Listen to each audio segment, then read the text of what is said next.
নমস্কার বন্ধুরা, সবাই কেমন আছো? আমি পাপড়ি কিচেন থেকে বলছি। দেখো, আমি একটা নতুন রেসিপি নিয়ে চলে আসছি।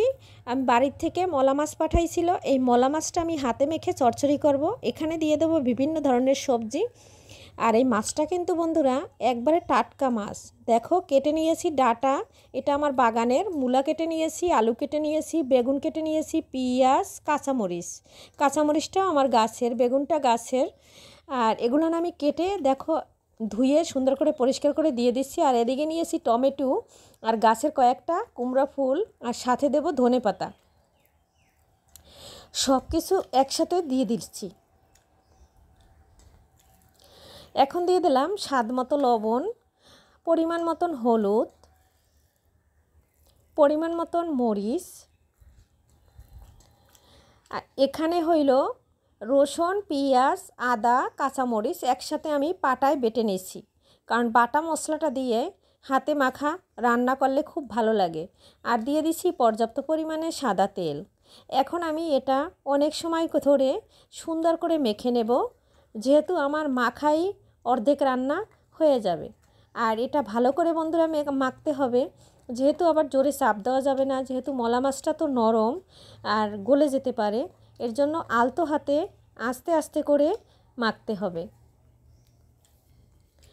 আর এভাবে বন্ধুরা মেখে হাতে মাখার তরকারি টেস্ট কিন্তু খুব সুন্দর হয়। এক তরকারিতেই কিন্তু ভাত নিমিষে শেষ হয়ে যায়।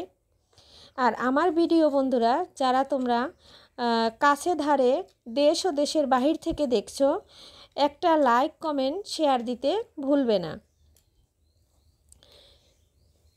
আর নতুন নতুন ভিডিও পাওয়ার জন্য পাপড়ি কিচেনের সাথে থাকবে। যারা নতুন বন্ধু ফেসবুক থেকে দেখবে তারা একটা ফলো দিয়ে দিবে। আর যারা পুরাতন বন্ধু তারা তো সাথে থাকবেই। দেখো, আমার মাখাটা শেষ। এ পর্যন্ত দিয়ে দিচ্ছি অল্প একটু জল, হাতটা ধুয়ে একটু জল দিয়ে দিচ্ছি, বেশি জল দেওয়া যাবে না, কারণ বিভিন্ন ধরনের সবজি আছে, এটা থেকে অনেকটা জল বের হবে। আর যেহেতু এটা আমি শুকনা করব, চুলা ধরিয়ে কড়াইটা চুলায় বসিয়ে দিলাম। ঢাকনা দিয়ে 10 মিনিটের জন্য ঢেকে রাখব। যারা ইউটিউব থেকে ভিডিওটা দেখবে তারা সাবস্ক্রাইব করে দিবে। আর এদিকে দেখো, আমার তরকারিটা ফুটে উঠেছে। আর ঢাকনাটা আমি তুলে নিয়েছি 10 মিনিট পরে। আর এটা বেশি একটা নাড়ব না, বেশি নাড়লে পরে মাছটা ভেঙে যেতে পারে।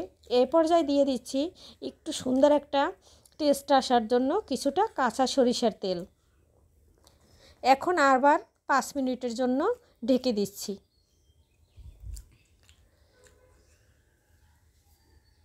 5 মিনিট পরে ঢাকাটা উল্টে আমি এখন একটু নেড়ে ছেড়ে দিব। এটা আলতো হাতে নাড়তে হবে, যাতে মাছগুলো সবজিগুলো পুরাটা আস্তে আস্তে থাকে। তাহলে বন্ধুরা দেখতেও ভালো লাগে, খেতেও ভালো লাগে। আর পুরো ভিডিওটা সবাই টেনে দেখবে না, কেউ সম্পূর্ণ ভিডিওটা দেখবে, এটা অনুরোধ রইল। দেখো, আমি সুন্দর করে নেড়ে ছেড়ে দিয়েছি। আর এদিকে আমার জলটা প্রায় শুকিয়ে আসতেছে, কিন্তু আমি একটুও ঝোল রাখবো না, পুরাটা শুকিয়ে নেব। এই মাছটা একবারে চচ্চড়ি করব। চচ্চড়ি করার জন্য মানে একবারে শুকনো হইলে বেশি মজা হয়। এখন এই পর্যায়ে দিয়ে দিচ্ছি আমি জিরা ও একটু ধনিয়ার গুঁড়া। এটা কিন্তু আমি ভেজে নিয়েছি, ভেজে গুঁড়া করে নিয়েছি। এটার জন্য ফ্লেভারটা খুব সুন্দর আসে। আর এটা শেষের দিকেই দিতে হয়। এখন আবার একটু আলতো হাতে আস্তে আস্তে করে নেড়ে দিচ্ছি। দেখো বন্ধুরা, পুরো সবজিটা কিন্তু আমার সুন্দর আস্তে আস্তে রয়েছে। আর মাছগুলান কিন্তু একটাও ভাঙে নাই। দেখো, মাছটাও কিন্তু সম্পূর্ণ সুন্দর এক একটা আস্তা রয়েছে। আর দেখতে কিন্তু বন্ধুরা দারুণ দেখা যাচ্ছে, আর কালারটা জাস্ট খুব সুন্দর আসছে। এখন আমি আর একটু ঢেকে দেব। দেখো, 2 মিনিট পরে চলে আসলাম। এখন আমি একটু সুন্দর একটা ফ্লেভারের জন্য আর টেস্ট আসার জন্য আর একটু ধনেপাতা ছড়িয়ে দিলাম। এখন আবার আলতো হাতে আস্তে আস্তে করে একটু নেড়ে দিলাম। আর এই পর্যায়ে দেখো আমার পুরো ঝোলটা শুকিয়ে গেছে। এখন আমার রান্নাটা শেষের দিকে। আজকের ভিডিও এখানেই শেষ করব। পরবর্তীতে দেখা হবে নতুন কোনো ভিডিও নিয়ে। এ পর্যন্ত সবাই ভালো থাকবে, সুস্থ থাকবে, শরীরের খেয়াল নেবে। আর প্রচণ্ড গরম, বেশি বেশি জল খাবে। সবাই ভালো থাকো। সবাইকে নমস্কার।